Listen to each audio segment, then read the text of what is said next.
A former substance abuse counselor turned prescription drug dealer is found guilty of second-degree murder. John Pritchard was on trial for selling morphine to a man who then died from an accidental overdose.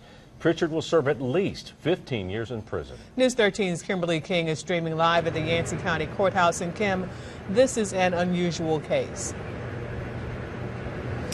Darcel, it is that investigators say it is difficult to link a dealer to a victim's prescription drug overdose and then connect it as murder. But in this case, the district attorney was able to do just that.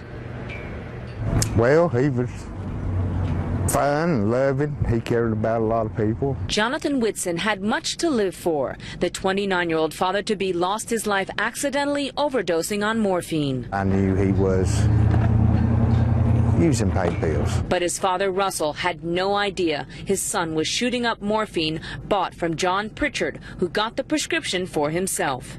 Came from the VA hospital. In 2011, Pritchard got 30-milligram morphine tablets, then turned around and sold them to Whitson. In court, the DA explained why Pritchard was reckless, knowing morphine could cause death. Mr. Pritchard, a former drug counselor, getting medication and going out here and distributing it to young kids like that. We are going to prosecute you.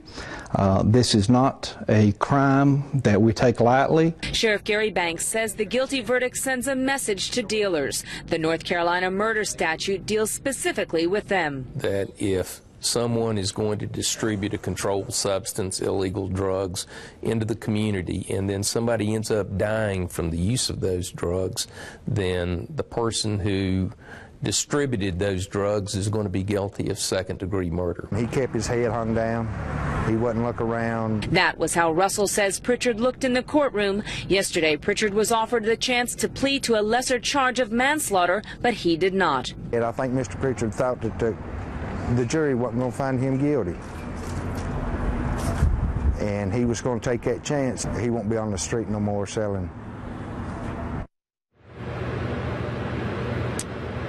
For a second-degree murder conviction, several elements have to be proven. Number one, that Pritchard did distribute the morphine tablets, and that also Pritchard was reckless, proving that the morphine tablets had the potential to kill.